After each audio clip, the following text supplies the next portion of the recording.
You're listening to The Film File, the film show for film geeks, by film geeks. And yes, they live.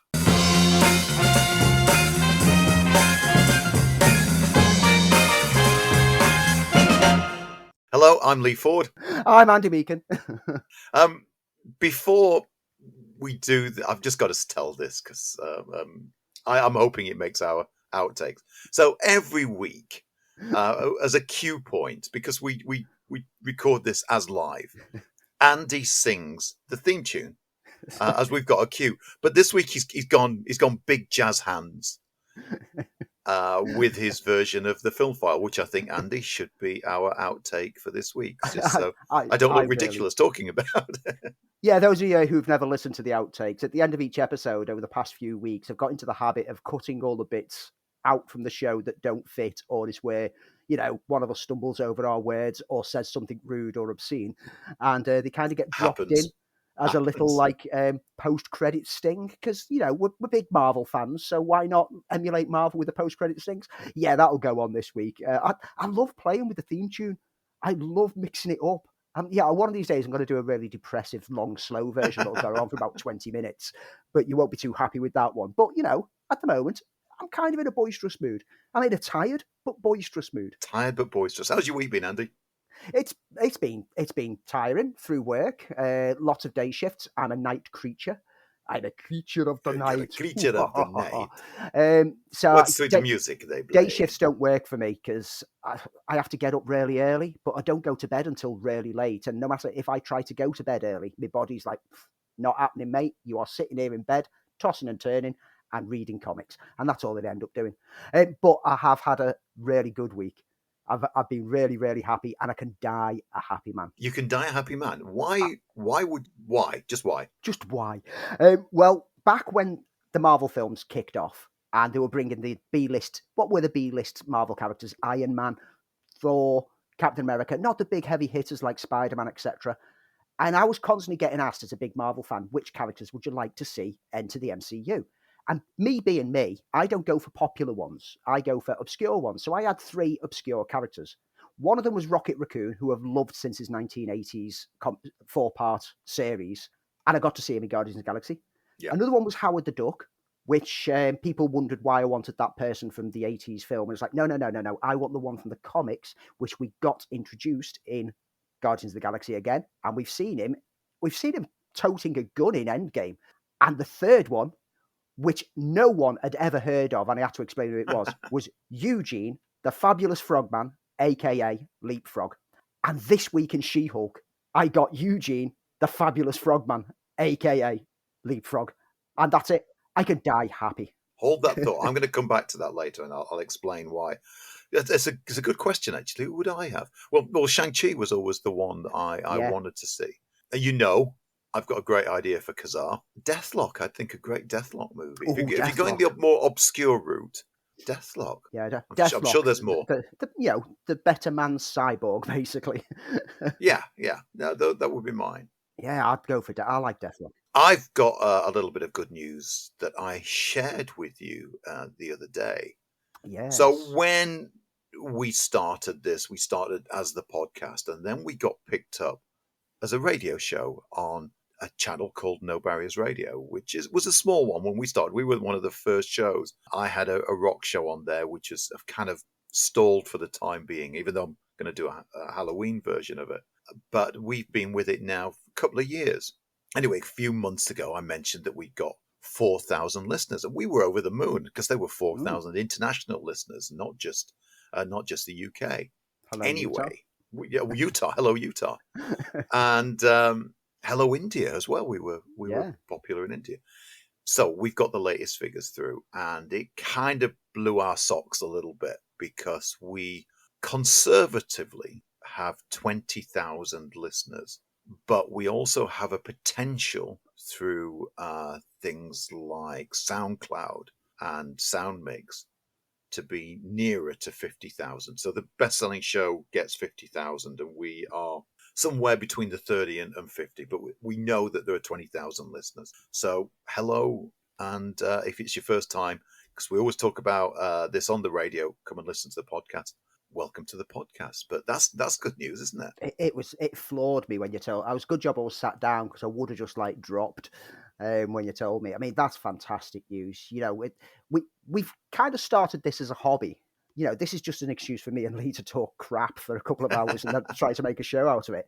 But it's to express our love of films, and it's great to know that there's a load of people out there who are actually, tuning in to listen to us just talk about stuff. Obviously we'd like to get paid for this, but we enjoy doing it. Getting that amount of listeners opens up so many potential avenues for us to grow the Film File into something more. So, we always plug halfway through the show about get in touch with us. Do get in touch with us. If you are one of these people who's uncovered us through the radio and then jumped onto the podcast one, get in touch with us. Give us some feedback. Tell us what films you want us to talk about, or send us your top 5 list. We'd love to feature some of you listeners on the show and give praise out, because we always say the Film File family, and we do genuinely feel that you are part of our extended families. Yeah, and also, guys, please feel free to share with your geek mates the show, because there's so much more we want to do. I've said this many times. Andy knows that I want to do a live show at some point and do much more than we're doing right now. But it takes listeners, it takes the opportunity to get sponsors on, and we are hoping one day that we can sort of fulfill a lot of the ideas that we've got. But it's all down to you guys. But we thank you anyway. But yeah, that was our good news for this week. So what have we got on this week's show? Well, we've got our build up to Halloween in our deep dive as we go back. And this time we do something a little bit different. We're going to be looking at Tobe Hooper's 2-part TV extravaganza. And yes, it was a film, so it's still Film File. His adaptation of Stephen King's Salem's Lot. Andy, we're going to be reviewing together Mr. Harrigan's Phone, that landed on Netflix this week. And then I shall also go on to talk about Amsterdam and Woman King, which are both showing at cinemas at this point in time. And I'm guessing we're both going to be talking about Werewolf by Night. I reckon so. But before any of that, we've got the news. Before the news, we do this every week. Let's talk about the box office. And I'm guessing in another week of being a fairly quiet week, that's going to be mirrored by the box office. So the US box office this weekend saw Smile retain its top spot with another 18.5 million. It's now up to 92 million worldwide, which is pretty much a solid success for a low-budgeted horror. Lyle Crocodile is a new entry with 11.4 million this weekend. There's some family fun from a singing crocodile. Amsterdam, 6.4 million, taking third place. The Woman King, 5.2 million. The moderately budgeted blockbuster has taken 64 million worldwide, and you'll hear my review later in the show. And Don't Worry Darling sticks into fifth place, still crawling in some money, took another 3.5 million in the US this weekend. It's just touching on 70 million worldwide to date, so should be going into profit. Here in the UK, Smile takes first place, taking another 1.7 million this weekend. Don't Worry Darling retains second place. It's doing considerably stronger on the drop-offs in the UK than what it's done in America. And internationally, it's playing similar to the UK, where it's retaining some steady figures. Lyle Crocodile is on advanced previews this weekend and took just over 1 million on Saturday and Sunday. The Woman King is into fourth place with 927,000. And Ticket to Paradise takes fifth place with 860,000. So next week, I'm guessing everything's going to look a little bit more, potentially more rosy. What news have you got for us, Andy? Well, I've got to kick off the news with this one that really got me excited when I read it today. So Silent Hill game series. Yeah. There's not been any new games for a while. There was the one that was cancelled that was kind of in development and just got the rug pulled from it. Well, apparently there's new games in development. And this news came from director Christoph Gans, who gave us the 2006 Silent Hill film. He did. I absolutely adore that film. I mean, Gans also gave us Brotherhood of the Wolf, which if no one's watched Brotherhood of the Wolf... Oh, I love that movie. We'll talk about it. We'll do it. We'll deep dive it one day. But he's been working closely with the Team Silent Hill, as they're known as, on the games. As he said, there's several games in development as we speak. There are several teams on it with a big line of games. They will revive the franchise. I think they were really impressed with the success of the remakes of Resident Evil. that are evidently exceptional games. So there's rumours that they're going to be remaking Silent Hill 2 game. Now, we're not the game file, are we? We're the film file. We're not. We're not officially the game file. So, Christoph Gans, director of Silent Hill, then followed that with dropping a big revelation that he's making a second Silent Hill film. Ah. In this second movie, I'll try to explain that Silent Hill is a place that owes as much to the creatures that live there as what we project on the town. So I'll enter into something way more psychological and way more psychoanalytic in order to try to make people understand that Silent Hill isn't only this strange labyrinth that changes its form, but also the projection of tortured and tormented souls, and sometimes of extremely paradoxical feelings that can be between mad love and violence. Now, for those who don't know the Silent Hill series, the town of Silent Hill has suffered some kind of fate that has trapped it in a limbo state. And people who have guilty consciences about something that they've done in the past end up there as a kind of purgatory, confronting their own hatred of themselves manifested in some kind of like creature or demonic form.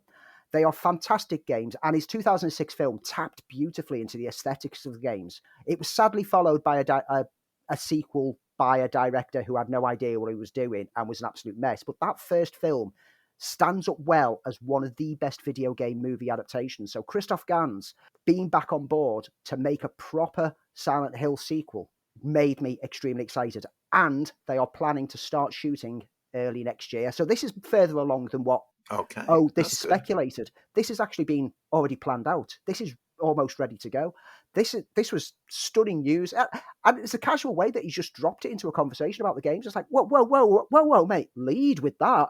Lead with the fact you're making a film, mate. So, as a huge fan of the Silent Hill games and also his film, I have been waiting for this news since 2006. So you're looking at 12 years ago? Yeah, I mean, I was about to say, I got a lot of love. I remember playing Silent Hill on the PS2, and it blew me away. I mean, genuine chills when I played that game. First time I played Resident Evil as well. Resident Evil 2, I think it would have been that same kind of, oh my goodness. But Silent Hill, I mean, there have been a couple of poorer games, I'll give it that. But I do go back to that being one of the most perfect games I've ever played, the first Silent Hill. It's the atmosphere, and it's the way that it used the limited technology of draw distance on games and just clouded it to give a mist. And it became part of the aesthetic of the games, that this mist stops you from seeing too far ahead. Marvelous way to use the limited technology in a creative way. And the camera work within the games, which Gans then emulated on film, is just creepy and unnerving throughout. Can't wait. Very excited news for this. Yes. Update news on a couple of things that we spoke about last week. So quick news on Robert Eggers' Nosferatu film. Nicholas Hoult is currently in talks to join Bill Skarsgård and Lily Rose Depp in that film. That's another great name to be added into it. Let's be honest, Eggers always picks great names to go into his films. So I'm sure we'll see another chunk of characters get added in the next week or so. And on the Community news, Dan Harmon is pretty sure that Donald Glover and Yvette Nicole Brown will be coming back. Oh, great. In a quote from him, he said, I think that Donald is coming based on word of mouth, but it's just the deal isn't official or wasn't official. It will be difficult to really commit to doing this thing without Donald. So I believe he's coming back. I think if there are names missing from a list, it's because the names that are on the list, their deals are agreed. And that's okay to say that they're on the list. And anybody that's not on a list, it's just not the case yet. So there's nothing official about anybody being out. And Brown has been posting quite enthusiastically about the project on her social media accounts, which suggests that she's close to signing a deal. So it'll only be Chevy Chase, who, let's be honest, his character was killed off anyway, will be the only one who doesn't return. Oh, but I'd love them to bring back Chevy Chase. I mean, that would make me happy. Never say never, but this will mean that pretty much everyone except for Chevy Chase will be back. So, Andy, both you and I have a lot of love for Patty Jenkins' Wonder Woman movie. Yes. It was released way back when, 2017, I think? Yeah, it's about then, yeah. But the sequel was heavily panned. I have some love for it. That you have some love for it. I was disappointed, as a lot of other people were. So there's been a rumor about Wonder Woman 3, and it was first announced back in 2019 that it was going to happen, that this time it would take place in the present day. And then for the last couple of years, everything has gone quiet. Anyway, Patty Jenkins this week has said she has written the last final scene for Wonder Woman 3, and she's kind of interested as to what's going to happen next. So fingers crossed that we finally get to see the next Wonder Woman movie. And we know that Jenkins was supposed to shoot Rogue Squadron prior to Wonder Woman 3, but apparently that's no longer happening or is on hold. So there might be room now for Wonder Woman 3. And while I've not been impressed with Gal Gadot in other things that she's done, she was awesome, absolutely awesome as Wonder Woman, especially in that first movie. It was a triumph of being a great superhero movie. So fingers crossed. Yep, and I know she's also been suggesting that she'd like to stay around and do a fourth film as well. Yeah, I'm up for that. Depending on how things go. We don't know what's going to be happening with the future of DC at this point in time, because they're still kind of dealing with the aftershock of all the recent revelations. All that we know is that they are committed to the Flash movie coming out. There's been recent reshoots Ezra Miller was involved in, and there's more speculation that Superman cameos not only in Black Adam, but will also be cameoing in the Flash movie, and it will be Henry Cavill. Oh, okay. We'll find out for definite when the Black Adam movie drops, only in a matter of weeks, whether this is true or not. But there's a lot of very strong hints that this will be the case. Let's see. It'd be great if they can keep him around. I think it'd be a shame if they've lost Henry Cavill as Superman. He wasn't in the right Superman films, but he was the right person for the Superman character, and I'd love to see him grow going forwards. Sticking with comics, and it's kind of been a joke for the past 2 decades, hasn't it? How Todd McFarlane is so convinced that he's going to make a Spawn movie. He was going to write it. He was going to direct it. I think at one point he was probably going to star in it. You know, he was a one-man army and signposting himself. He was his biggest fan on this project, so determined it had happened, and nothing ever happened. And even his fan community have responded to him with the same thought that I had as soon as he revealed some news this week.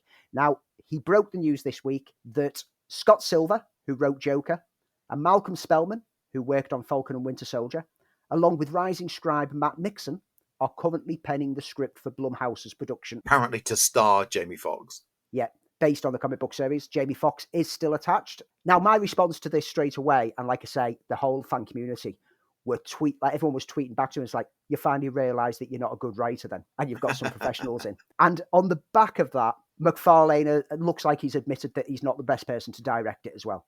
He said in a statement, if we've got an A-list actor, A-list producers, A-list writers, then do you want to shoot for A-list directors, A-list cinematographers? The answer is, of course. Let's keep the momentum going. So they're scouting for a proper director to bring this project to life. This has been why it's not got off the ground for so long.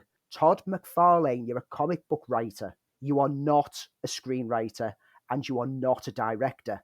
Let the professionals work with your material and work closely with them on the story ideas. He's got great story ideas. Just let the right people make it. So we should hopefully be seeing something happen with the Spawn movie now that some capable hands are working on it. Yeah, a word of warning, The Spirit, directed by Frank Miller. There, yes. I said it, folks. I think it was a fair comment to make. If you're talking about comics, obviously we've got to kind of mention some Marvel stuff, don't we? I guess so. Yeah, why not? So let's mention the Loki and Doctor Strange in the Multiverse of Madness writer Michael Waldron has now been set to write Avengers Secret Wars for Marvel Studio. This announcement follows on from the word the other week that Jeff Loveness was on board to write the Kang Dynasty, with Destin Daniel Cretton directing that project. Secret Wars will be the 6th Avengers film and will have its own director to be announced at a later date. And for now, it remains on track for a November the 8th, 2025 release. Waldron is also currently developing and writing Feige's secret Star Wars film for Lucasfilm, which apparently is still going to happen. Yeah, I get skeptical with any Star Wars film news because it just feels like we're just like going, they're making a Star Wars film. No, they're not. Oh, you fooled us again. But eventually we'll get to see it. And over at the lesser Marvel, i.e. Sonyverse, El Muerto, which will star Grammy-winning artist Bad Bunny, for Sony Pictures. El Muerto, that famous comic book character who was in one issue. Just one. He was in one fully, and then he just showed up in about 3 panels of the next issue. Well, Jonas Cuaron, who gave us Zed and Desierto, is set to direct it. Gareth Dunnett Alcoca recently written Blue Beetle, is writing the script about the luchador with superpowers passed down from generation to generation in a single family. The film's in early development and will mark the first Latino character to leave a live-action Marvel film. I get the feeling that this was fast-tracked into production simply because of the Blue Beetle film being DC's introduction of Latino characters into their universe, and Sony just basically went, oh, quick, clamour, what have we got? And they've given us a character that no one cares about. Not to pour any further scorn on what you're talking about. I mean, yes, let's look at the positive. Let's scorn it. We've got a Latino superhero. Yeah.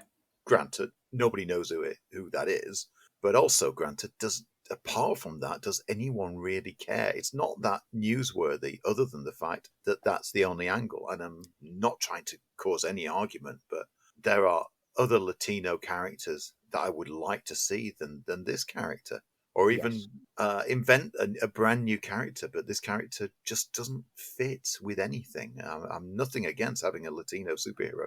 Can't wait for Blue Beetle, but this character just feels.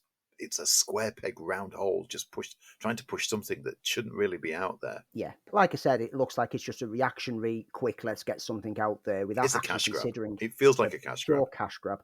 Glass Onion, the Knives Out movie. Yep. It's going to get 1 week of cinema exclusivity. Woohoo! And that week will not be the week before it lands on Netflix. It will be a month before it lands on Netflix. Even if I had the energy now to do an even higher pitch woohoo, I would be doing it. In the US, where this has mainly been announced, but it has been rumoured that it will be worldwide at the same time. It will hit around 600 cinemas across the AMC, Regal, and Cinemark chains, which is the first time all three of them have carried a Netflix release. The date of the release is the 23rd to 29th of November, Thanksgiving, which is a month before the streaming release, because our cinema has been showing Netflix releases before we've seen hit Netflix. And they've usually had 1 or 2 weeks just before the streaming. And they don't do great business because people go, I've only got 2 weeks to wait until it's on streaming. This should be different because it's a week that you get to see it, and then it's a month before you get a chance to see it again. So I reckon that this is going to work, and this might end up signposting the future model that Netflix will roll out with their cinema to streaming, for want of a better word, cinema to streaming model that they've been kind of experimenting with over the past couple of years.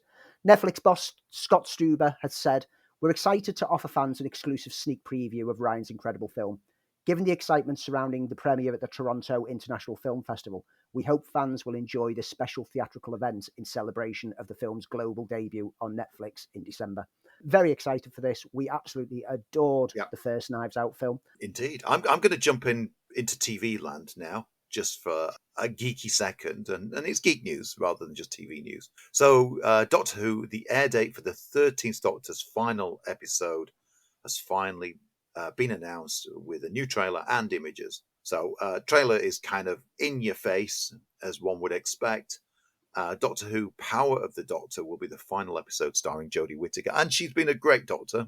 The scripts have been a bit poor. Yeah. The direction, and I don't mean the actual physical direction, but the direction they've taken the Doctor has been arguably disappointing. There've been a couple of highlights, some great episodes, but generally a disappointing run. The Centenary Special, as it's referred to before its official title was revealed, features Mandip Gill as Yasmin Khan, John Bishop as Dan Lewis, the Doctor's companions, as well as Sacha Darwin coming back as the Master, Gemma Redgrave as Kate Stewart, and her final battle, her deadliest enemies, the Power of the Doctor, is coming, wait for it, 23rd of October. Couple of weeks. Ooh, that's a solid drop, isn't it? Yeah. Very excited. I've loved Jodie as the Doctor. Like you say, some of the scripts have been a bit lacking, and yeah, you're right in the it didn't quite really know where it wanted to go with this interpretation of the Doctor. It kind of meandered around a good bit.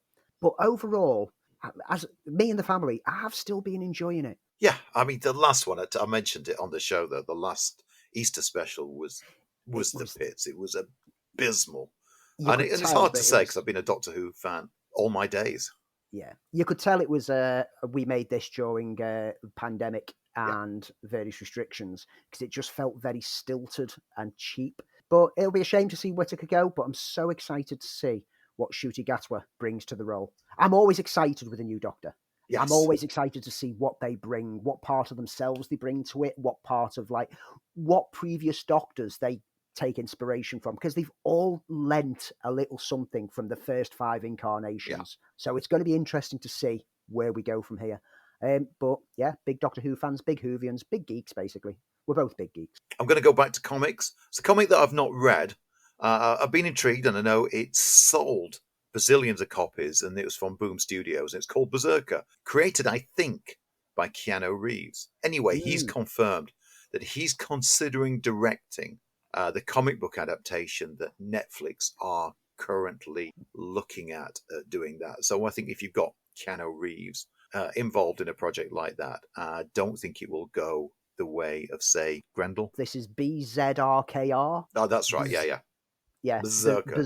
Berserker. I've not read it. I don't know much about it at all. I've heard good things about it. It keeps popping up every now and then as a suggestion for me to pick up and buy, and I keep thinking, yeah, maybe. But I've got so many comics to get through that I have to just sideline things. But I'll probably get round to reading it. Richard Linklater's new action comedy has begun production. Always a fan. Always a fan. It's named Hitman, and it sees Glenn Powell, who we recently saw in Top Gun Maverick, star as a Houston cop who's been working undercover as the most in-demand hitman in the city, but one day breaks protocol in order to help a desperate woman trying to escape from her abusive boyfriend. Linklater and Powell both co-wrote the script together. Austin Emilio, Retta and Molly Bernard have joined the cast of the project, which Linklater, Powell, Michael Blizzard, Michael Costigan and Jason Bateman will produce. And additional casting news: Francis Ford Coppola's epic drama Megapolis, which starts shooting in a couple of months in Georgia, has now added Dustin Hoffman, Chloe Fineman, Isabel Kussman, D.B. Sweeney, and newcomer Bailey Ives to round off the cast.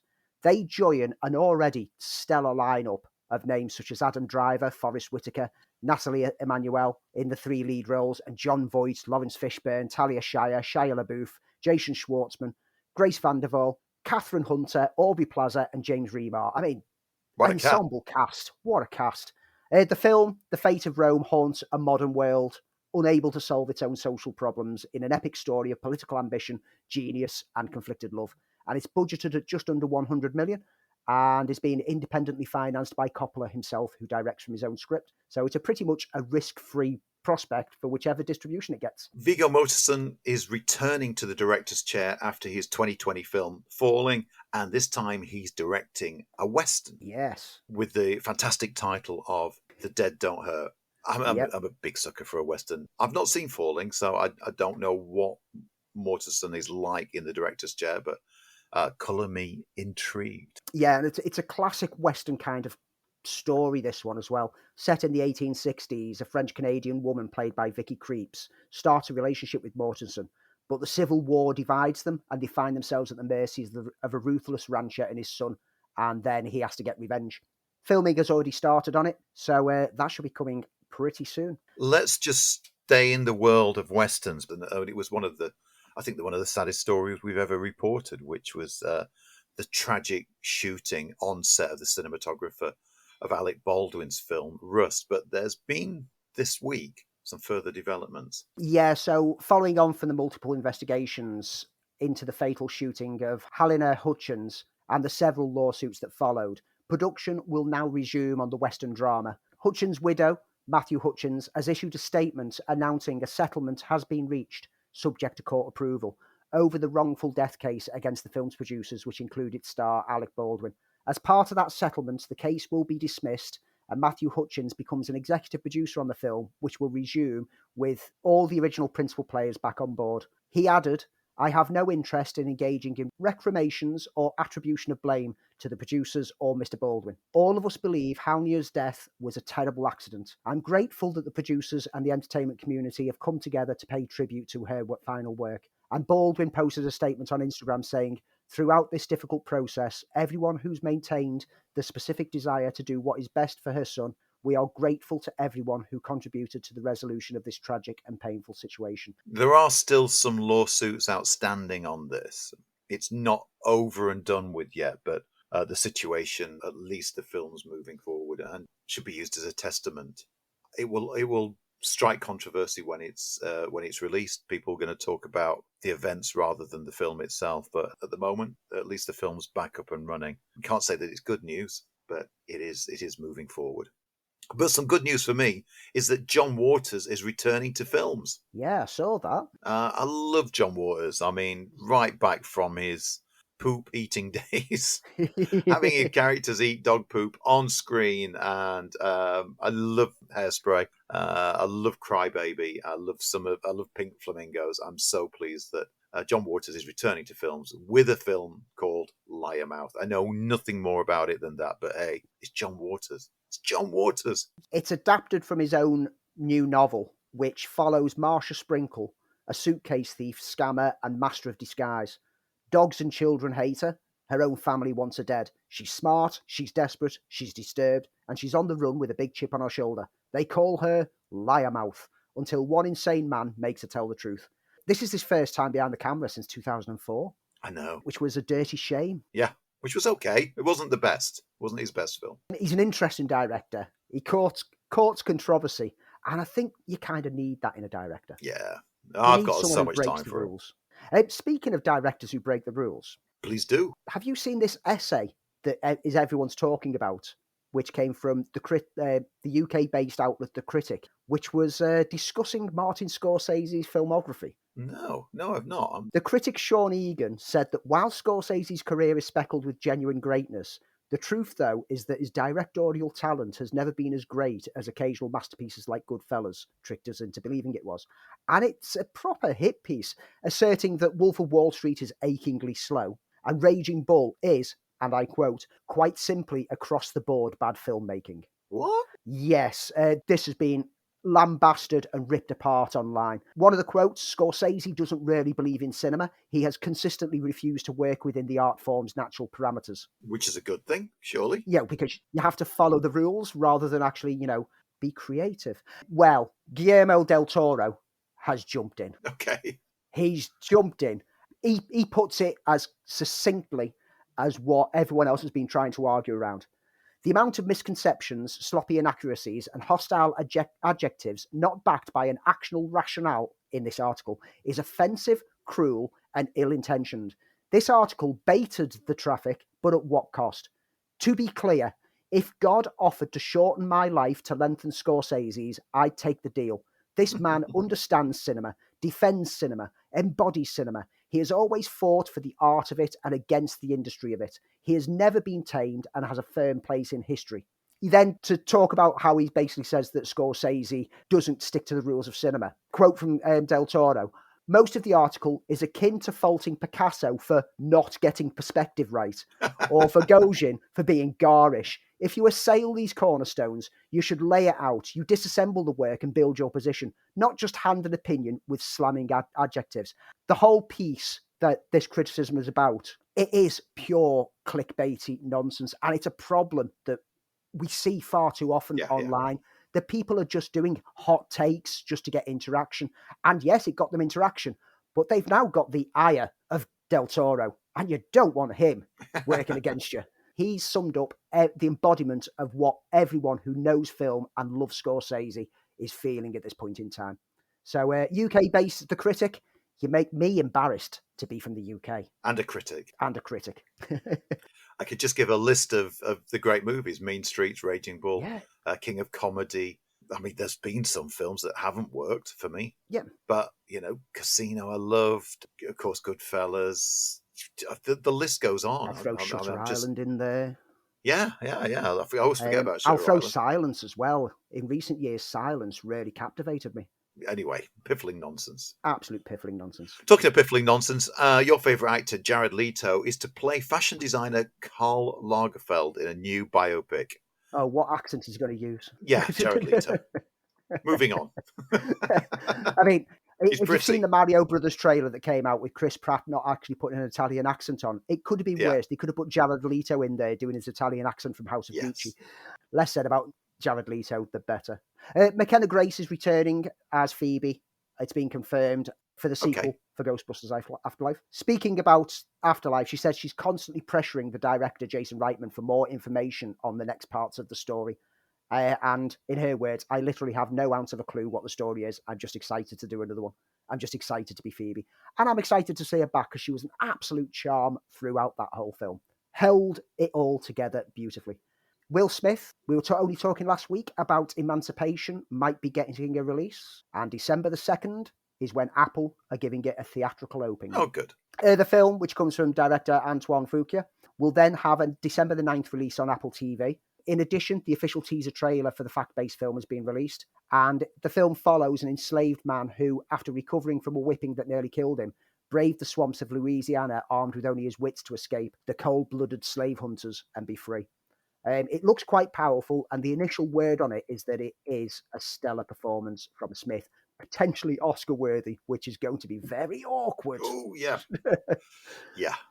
That's not our problem, Andy. It's not our problem. We don't have to figure it out. That's for the Oscars to worry about. Yeah. Video game news to round off with. We've got 2 bits of video game news. One of them is casting me back to my early days of video gaming. And there was an iconic video game called The Oregon Trail that is being turned into a darkly comedic musical feature by the Blades of Glory helmers, Josh Gordon and Will Speck. Now, if you've never played Oregon Trail never or even never heard of it, it was a simulation game that followed the experiences of 19th century pioneer life, with players taking on the role of a wagon leader who must decide what their group of settlers will bring on their journey, along with purchasing and scavenging supplies along the way.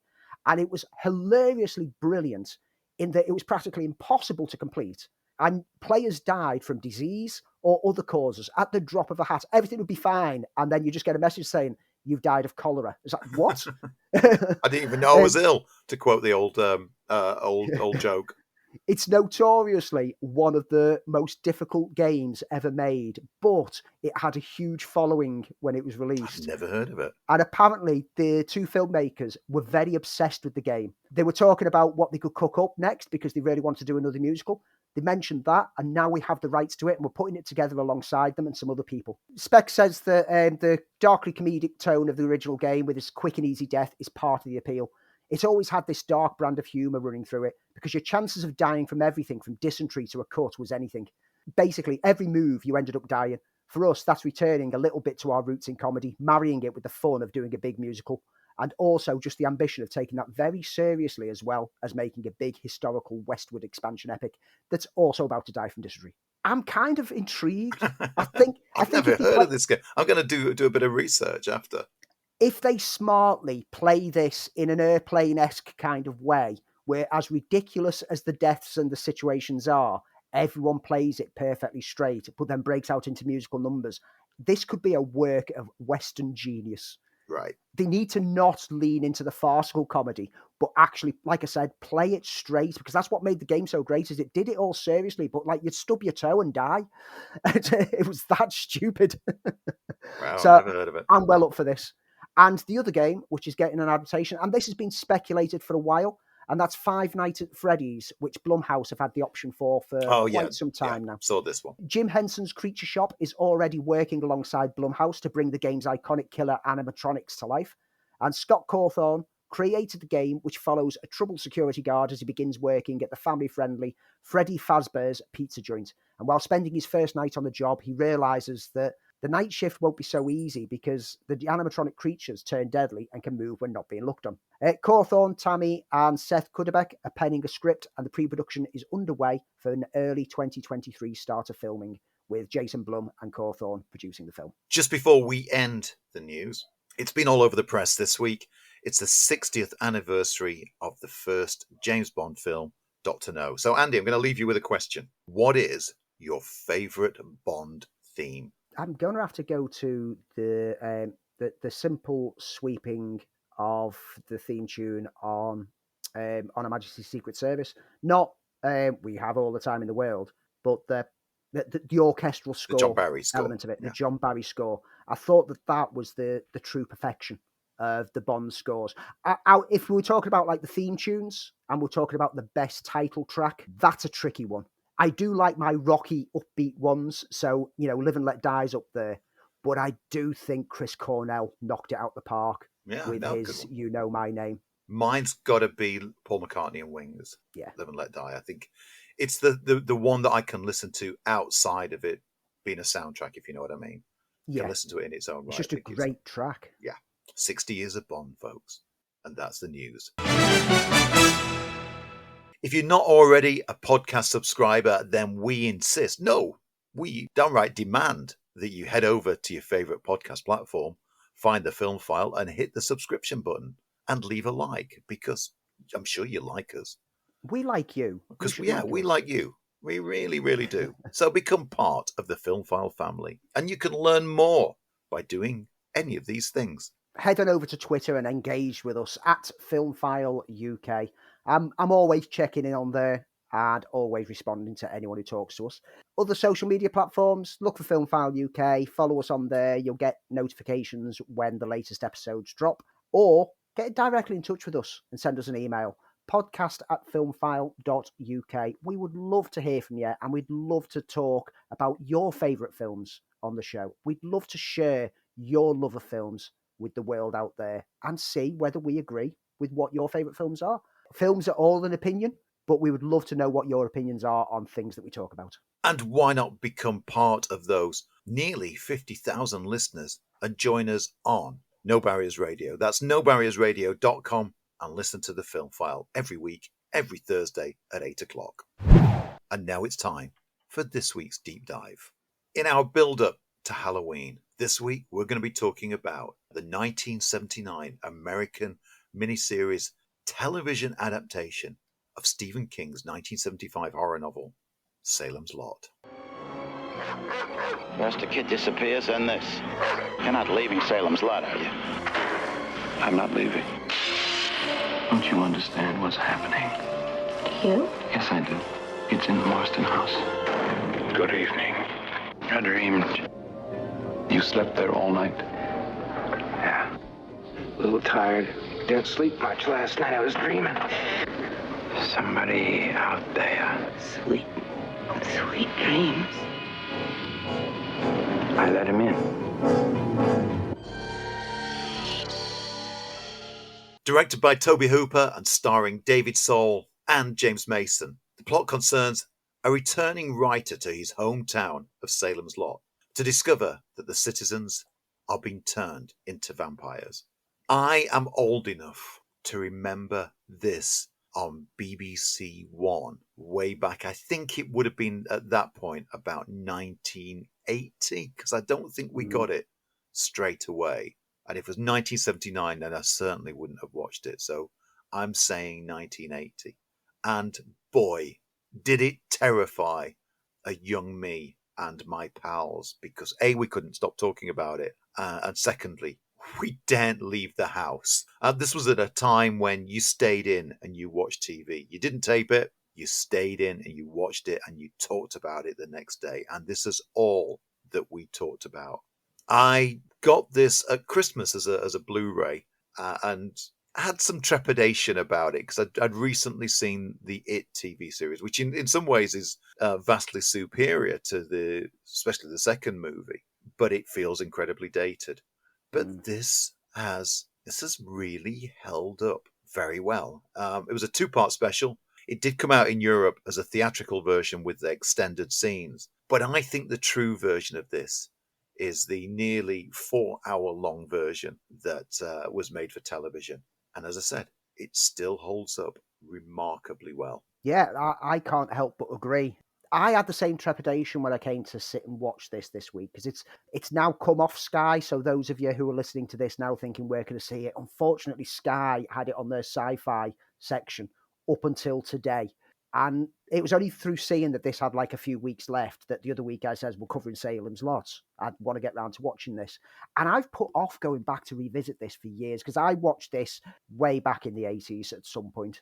I'd sat with my mum.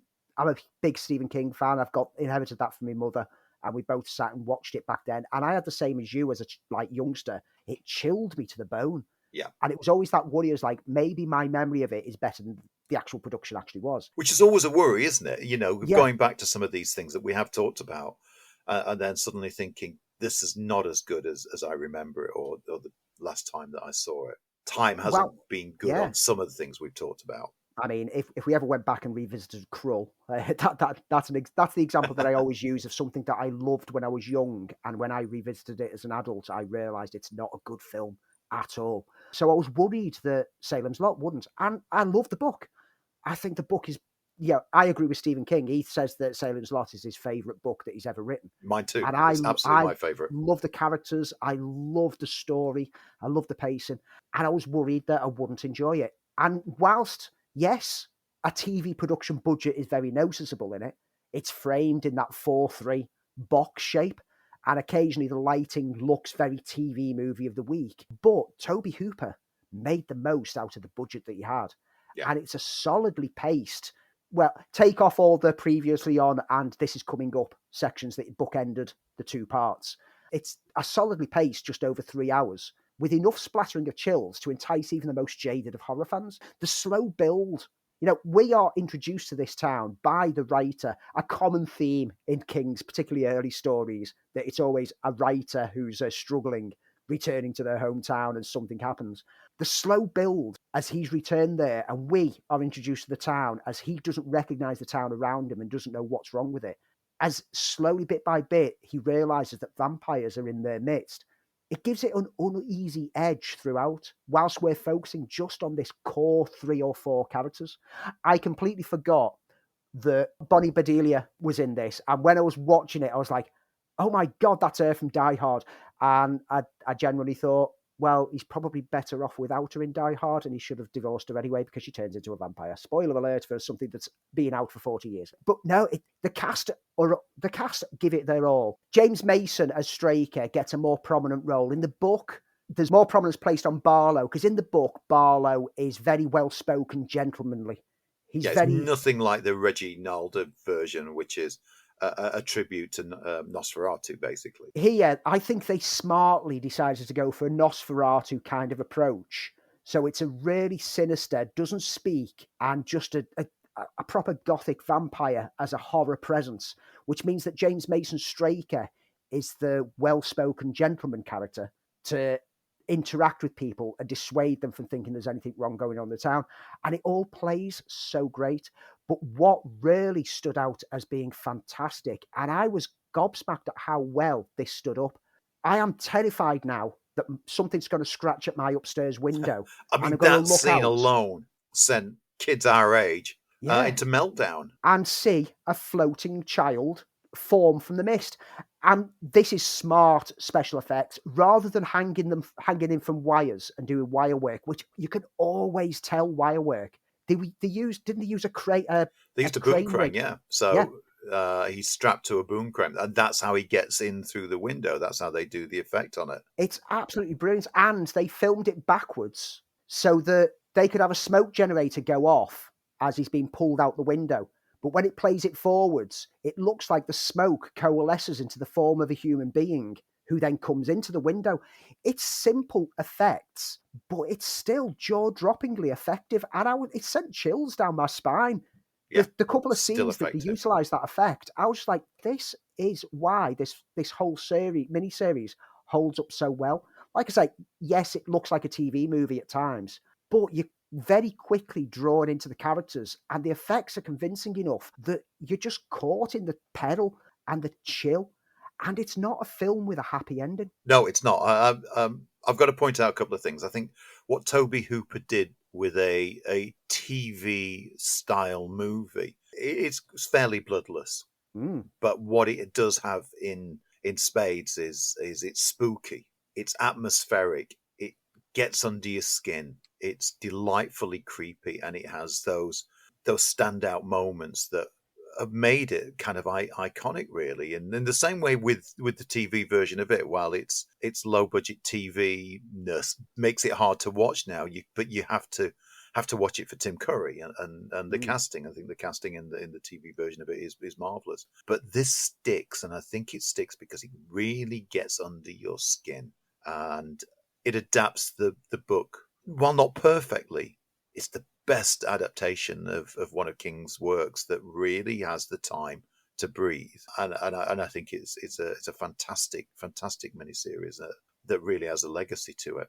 The influence that it's had on things that followed. I mean, The 1980s film Fright Night was clearly inspired by Salem's Lot. But it's not just a vampire movie. It also has a haunted house aesthetic with the beautiful design of the Marston house. Yes, which was a set. Yeah, they couldn't find a house that looked right, and so they built one in order to make it look that perfect blend of like Gothic architecture, but with a dilapidated presence. The runtime of it might seem long when you look at it on paper, but boy, it flew by because I was just caught up in it. And like I say, it's not a happy ending.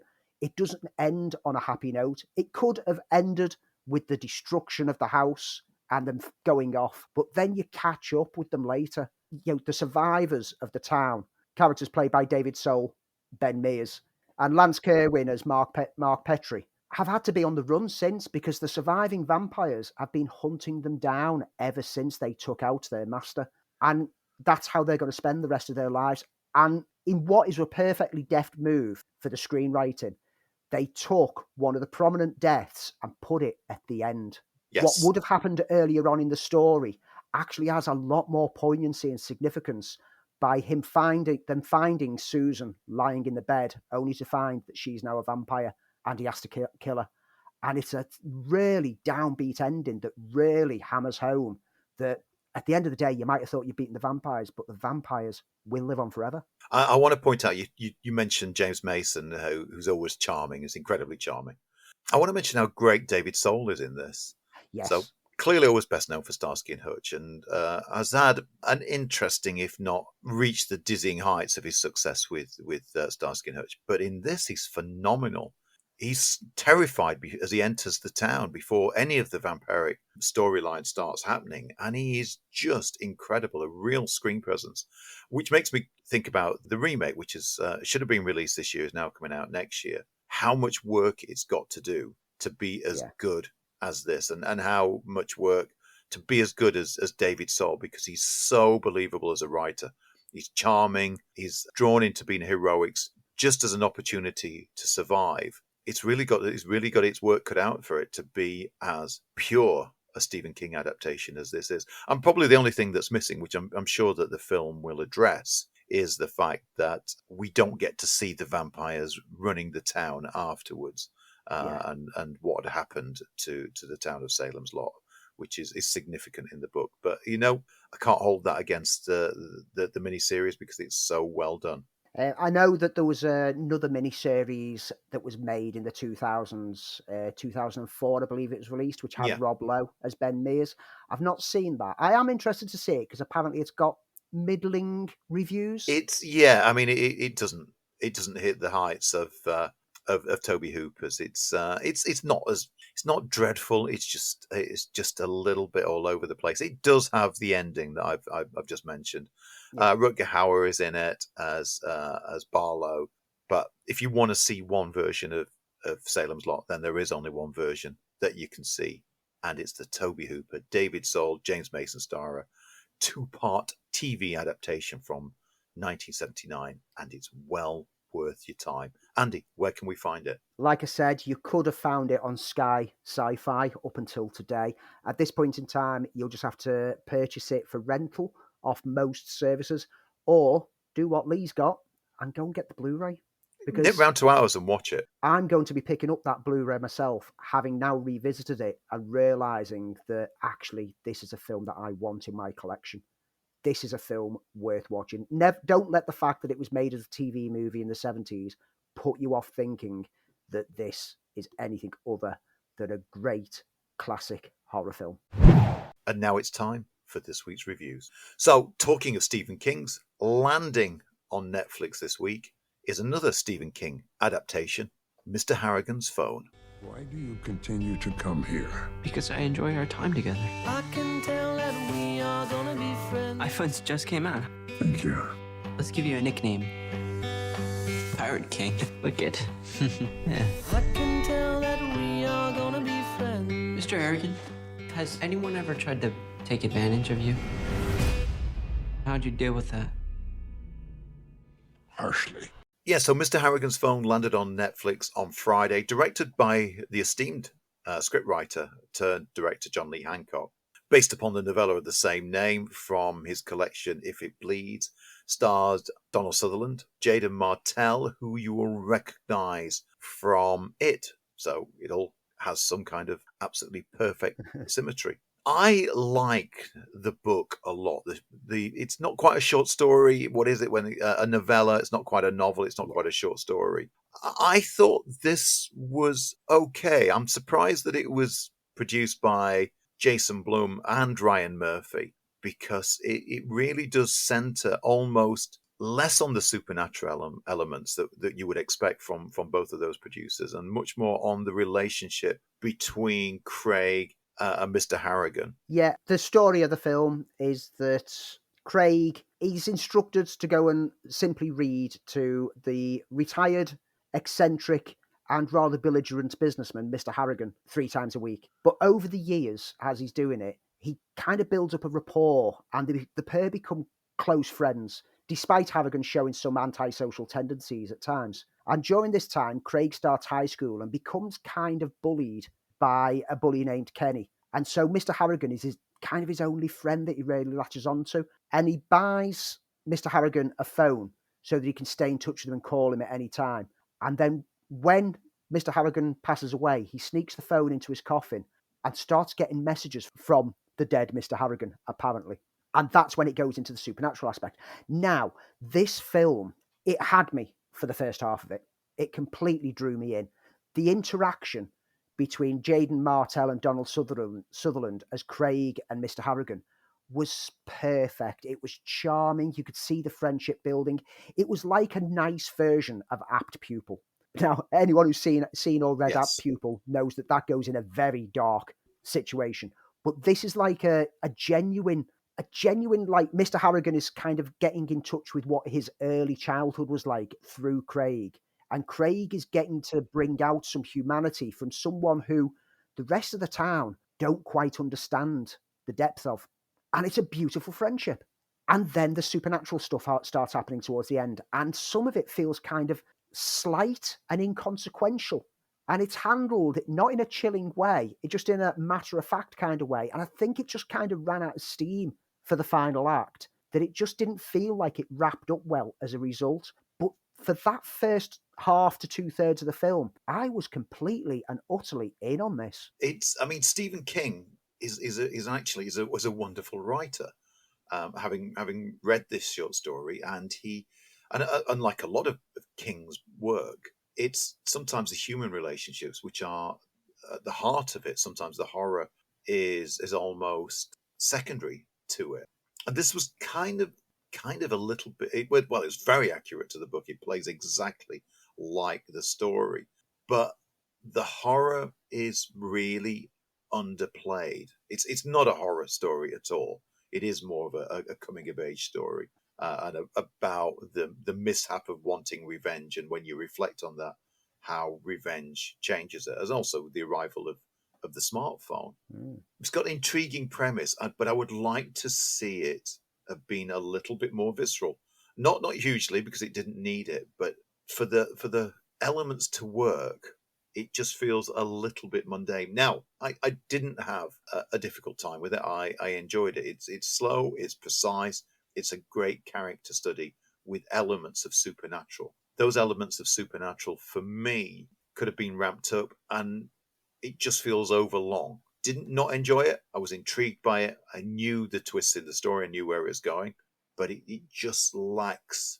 It lacks what it needed to become, as we've just talked about with Salem's Lot. It lacks being scary and therefore being truly memorable. Yeah, great character study, but should have been something more than what the end result was. It's a shame, because that start really hooked me in. It just lost me too much at the end for it to be anything other than just a mild diversion of a film. Something that did hook us both in, I'm pretty certain, whether we both enjoyed it or not, what I'm about to find out, is Disney's foray into the TV specials based around Marvel characters, as we got Werewolf by Night. Marvel Studios' Werewolf by Night is unlike anything else Marvel has done before. Critics are calling it one of the best homages to classic horror. Good luck. I'll be rotting for you.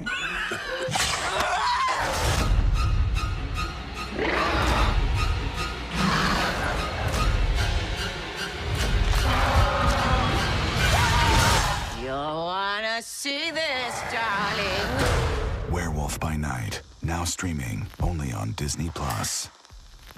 So I'd said to you, Andy, that I didn't know what to expect with this based on the trailer. I didn't know if it was played for laughs, whether it's a spoof. It was played as, right down to the text, as a universal horror movie. Deep shadows, black and white, kind of sometimes some arch performances. To be honest, I wasn't sure. And then I watched it. And what we got was Gael Garcia Bernal, who stars as Jack Russell, the Werewolf by Night, if you remember your comic books, joining a secret cabal of monster hunters to claim what is known as the Bloodstone. Directed and, of course, scored by longtime Marvel composer Michael Giacchino. And I thoroughly enjoyed it. I really did. It was a blast. It was fun. It did have horror moments. The black and white universal feel felt absolutely spot on. It suffered a little bit from being a little bit too goofy at times, but once it got into the horror elements, I was in. And even more amazingly, my other half absolutely loved it. She's not a Marvel fan by any stretch of the imagination. She thought it was great. We had a blast with it. Yeah, it was Marvel's love letter to the Universal Monsters films, with the same kind of camera angles that you get, the beautiful, beautiful set design, and the weirdness, and the whole theme and aesthetic. You had Laura Donnelly as Elsa Bloodstone, and Elsa Bloodstone's not a well-known character in the comic book series from Marvel's, and this is what they do great, is they take these characters that no one's heard of, bring them to the screen, and now everyone wants to know more about Elsa Bloodstone. As all of them are trying to become the one who's got the Bloodstone and become the leader of the hunters. And they're given this whole trial where the person who can capture and kill the monster that they've set loose, and you wonder, what's this monster? And it turns out it's one of the most peaceful and loving but horrific looking characters that Marvel have ever given us. The Man-Thing, represented in such a marvelous way. Wow, how good was Man-Thing? It stole the show. Actually, when I say stole the show, there were 3 major scene stealers in this, and you mentioned Elsa Bloodstone. But yeah, it was directly Man-Thing from the comics. I loved Gael Garcia Bernal. I always liked Gael Garcia Bernal. Yeah. And I think he played Jack Russell, the Werewolf by Night. Very cold and reserved at the start, but you could kind of understand why he was. But it's then when he interacts with the Man-Thing that the human side of him came out, and it was like, oh, I'm in.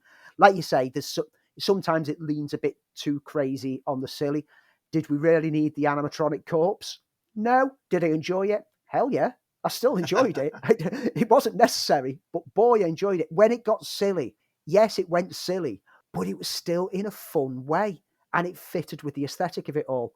I had so much fun. If anything I could throw as negative is I wanted it to be longer.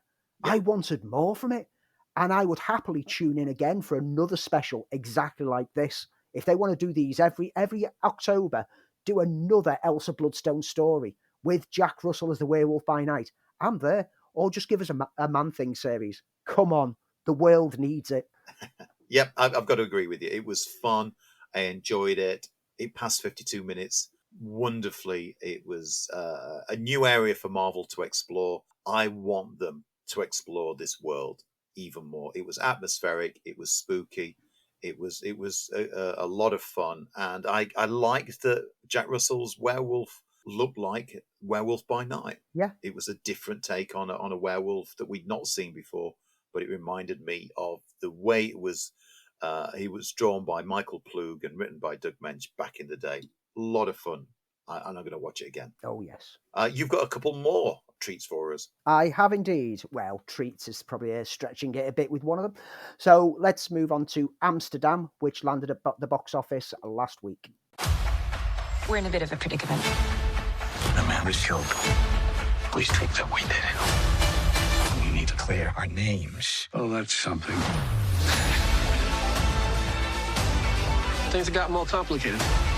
Do you want to start this? Drinks on me. There's more where this came from. Let's go to Amsterdam. I've been quite forgiving of David O. Russell films over the years, and whilst many lavished derision on American Hustle, I was amongst the few who actually found it quite engaging. With his latest film, Amsterdam, the lineup of cast alone made sure that I was in even before I knew what it was about. Names such as Christian Bale, Margot Robbie, John David Washington, Anya Taylor-Joy, Zoe Saldana, Michael Shannon, Timothy Olyphant, Andrea Riseborough, Robert De Niro, and Rami Malek. There was no way I was missing the chance to see this on the big screen. Based upon a 1933 political conspiracy in the US, the film follows three friends who find themselves embroiled in the mystery behind the murder of a US senator. As the woven tapestry of conspiracy plays out around them, not only do they need to prove their innocence, but they must also help unravel the dark plans that threaten the world on the brink of another war. Now, whilst the true story aspect certainly lends some solid story on which to draw from, and the cast are as strong on screen as you would expect from such names, even if Chris Rock once more almost feels like he's about to launch into a stand-up routine, the look of the film is evocative of the era in which it's set, with grand set designs and costumes, but sadly, the whole thing feels like a very dull affair. It's less of a woven tapestry, a more a frayed, unravelled blanket. The pacing is seriously off, and the film meanders around significantly to the detriment of the flow of the story. At various moments throughout, I found my mind drifting off, and I had to concentrate to pay attention because the film did nothing to draw me back in. When, at the end of the film, we're provided with a rather unnecessary recap of events, because they weren't complicated, to be honest with you, it's almost as though Russell knew audiences will probably have drifted off to sleep at some point, and so wanted to remind you of what you probably missed while you were nodding off. Indeed, as I said, the plot isn't as complex as it thinks it is, but it spends 134 minutes trying its best to tell you that it's smartly woven. As I said, the cast are great, but they are also mostly slight. Aside from a core handful, many are naught more than fleeting presences, lending nothing really story-wise, even though it's always a pleasure to see them on screen. The end result is a film that looks great, is acted well, but fails to leave any lasting impression. And within minutes of the credits rolling, most of it will be entirely forgotten. I don't think you're alone. It's got it's a lot of slating in the US, and it looks like it's one of those overblown affairs that, you know what, I thought didn't happen anymore. What else have you got? And the other film that I've got is The Woman King. I am a general. You are still a child. I want to fight for my king. To be a warrior, you must kill your teeth. But you are special. Show me you are worthy. This is who I am. Behold, the bravest of the brave. The Woman King. The Woman King. In the 1800s, the Dahomey Kingdom are close to war with the Oyo Empire. The slave trade has seen African nations pitted against each other, using their captured enemies to trade for more wealth. The Dahomey's fierce female warriors, the Agoji, led by Viola Davis's General Naniska, set about training a new generation of warrior ready for the upcoming war. Amongst them is Nawi, a strong-willed girl who was offered to the king after her father grew tired of her refusals to be married. As the new recruits train, in the background the slave trade plays a large part, with the Dahomey looking to break away from the trade. Now, don't go into this expecting a history lesson. Whilst it does open up some thoughts on the time it's set, and, contrary to many claims, it doesn't promote slavery as a positive thing, it is more a matter of a fictional film set within a time period. Whilst Viola Davis is top billing, this is certainly mostly Thuso Mbedu's film, who plays Nawi. We follow the young recruit in her journey through her training and her emotional journey as she learns more about her own past. And Mbedu is mesmerising in that central presence. From friendly rivalries with other recruits to her strong-willed interactions with Davis's Naniska or Lashana Lynch's Izogi, her fiery nature dominates. That's not to say that Davis doesn't stand tall. Indeed, she's proud, she's fierce, and she's beautifully strong throughout. The action is swift and it's brutal, and it packs better thrills than many of the higher budgeted blockbusters of recent years, and it ranks it alongside other such historical epics that are very loose and free with the history, such as Braveheart or Gladiator, and other such period set action films of a similar ilk. If you felt like this year's summer blockbusters were a tad lacking, The Woman King more than makes up for them, with sumptuous scenery, brutal action, and top-tier performances from all involved. Well worth checking out.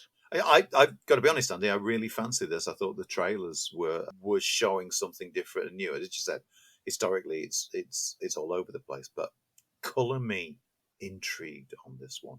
What else is coming out over the next week? Cinemas will see Halloween Ends. We'll hopefully be talking about that next week. And hopefully it'll end. Hopefully this is the end. One film that we probably won't talk about next week is Lyle Lyle Crocodile, but if you've got small kids, looks like it could be fun for them. Lost Boys 25th anniversary gets a limited release across the UK, and Emily also lands at cinemas this week. Over on Now TV and Sky, Sonic 2 lands this week, and The Accursed. Netflix sees The Curse of Bridge Hollow, which sees Marlon Wayans and Pryor Ferguson as a father and daughter who team up to save their town from an evil force. One that I missed last week mentioning, because it was quite a surprise drop, is over on Amazon. Ty West's X has landed. So before Pearl comes out in the UK, we've got a chance to see X. Over on Disney Plus this week, Rosaline lands, which is a fresh take on Romeo and Juliet, told from the comedic perspective of Juliet's cousin Rosaline, who was also Romeo's recent love interest. And that wraps up quite a solid week, really, for films across all the services. And that kind of wraps up us for this week. But before we go, and yes, you know, if you're a regular listener, we do this every week. We tell you our neat thing. Something that we've enjoyed, whether it's a film, TV series, a book, a meal, you name it. As long as it's neat, we're going to talk about it. Andy, your neat thing is? So I have basically given up with listening to Michael Mann's Heat 2 book on Audible. Like I've mentioned before, it's I don't know whether it's how it's read or how it's written, but it's not quite gelling with me. So I spent my latest credit and got myself something else. And the book that I picked was one that I was skeptical about going into because I was worried it would be a hit piece on someone who I've got a lot of adoration for. And that's the book True Believer, The Rise and Fall of Stan Lee by Abraham Reisman. And it's read by Vikas Adam. And what I've discovered is a fantastically researched book about Stan Lee's life. We all know that he was a hustler. We all know that he was a storyteller. We all know that maybe he didn't create half of the stories that he claims he did. This goes into an intricate detail of all the evidence on both sides. Who was right? Was Kirby telling the truth? Was Stan Lee telling the truth? Both of them contradicted themselves at various points. Ditko, and the relationships that Stan Lee had with all the people who he worked with through his life, and also his family relationships, which we know had a huge impact, particularly towards the end, especially with his daughter, who there's a lot of accusations about. But it's a fantastic and fascinating study, starting from his family history and how his ancestors settled in America, and then how Stan was raised, his relationship with his father, then him starting to work as a comic writer, and then his work, like his building up of Marvel, and then him building up the brand of Stan Lee. And it doesn't show Stan Lee in a positive light, but it doesn't show him in a particularly negative light either. It just tells the facts as told by all witnesses and all circumstantial evidence and anything that's out there. It's really, really fascinating. Now, you can buy this as a book and read it, but I do suggest listening to the audiobook because Vikas Adam really sells the whole story. He's a really good storyteller, and he's telling this life story of someone who's one of my heroes, telling me the negative things that I kind of already knew about, but telling me in more detail, but still keeping my love for Stan Lee. This is a marvellous examination of Stan Lee's life. I'm 3/4 of the way through it. I'm just into the 2000s now, and so I know that it leads all the way up to his passing and the years that followed. So I thoroughly recommend that if you have a credit on Audible, True Believer, The Rise and Fall of Stan Lee is a well worth purchase for any Marvel fan. I'm in quite similar territory. You'll see why in a second, Andy, because my neat thing this week was this week's episode of She-Hulk. Now, you mentioned the arrival of Leapfrog into the MCU. Mine was the return of Charlie Cox playing Matt Murdock and Daredevil, and the joy that it brought me to see the return of Daredevil. As I said many times, my favorite comic book character, the one I've always gone back to when I've stopped reading comics for any stretch of the imagination. I've always tried to keep my hand in with Daredevil. Yes, Cox returned, pulling double duty as lawyer Matt Murdock, and explained why he was in Los Angeles, and his brutal vigilante alter ego, the man without fear himself, Daredevil, turning up in a new costume. And I thought, would it work? The gritty Daredevil in She-Hulk? Yes, it did. It reminded me why I enjoyed comics, and that was that superheroes team up. And it didn't matter if you got Marvel team up. It didn't matter that Daredevil was going through dark times in Frank Miller's stories. If he was appearing with Spidey, it would fit into that. And that's what team-up books were about. And it was just great. We've not really had this kind of a team-up yet. No. It just hit the right notes for me. Matt as a womanizer, as the character always is, it fit into the world of She-Hulk. We saw, finally, Daredevil being able to do some of the things that he could do in the comics that we didn't get in the Netflix series. And I'm telling you, Charlie Cox was born to play Matt Murdock. It was absolutely, absolutely spot on. Loved it. It made me giddy watching it. And I'm now looking forward very much to the finale of She-Hulk, but I'm looking so much to the Daredevil Born Again series and Matt Murdock returning in Echo. Just made me smile like a silly comic book reading fool. Yeah, it was a great episode. It was fun. It was, full of that usual She-Hulk energy, and it's upset some of the sad little basement dwellers out there who are upset that Daredevil actually had sex. He's all over through his comics. How many relationships he's he's been always married? been like that. But these people, I saw one quote from someone who said that by having him sleeping with She-Hulk, it's made Daredevil unrelatable. Why? Because he's not a virgin and you are. There's a great thing on Twitter, and I can't remember who the author is, and she's a PhD, and she talks about Daredevil's romantic life, and it's really, really spot on. It's an interesting read. He's always been a womanizer. Unlike any other character, he has had relationships and moves on. He's been married. He's perpetually. There's even jokes about it in the series, but I had such a good time with it, and it just made me smile, and it made me smile. And that's it for this week, folks. We'll be back again with another film file. Andy, hopefully I'll get to see you in the week. Yes, hopefully we'll both get to see Halloween Ends together. Will it end? Who knows? I guess we'll find out at some point. Andy, I've got to go because there's a kid floating outside my window saying, "Open the window. Please let me in. It's okay. I'm your friend."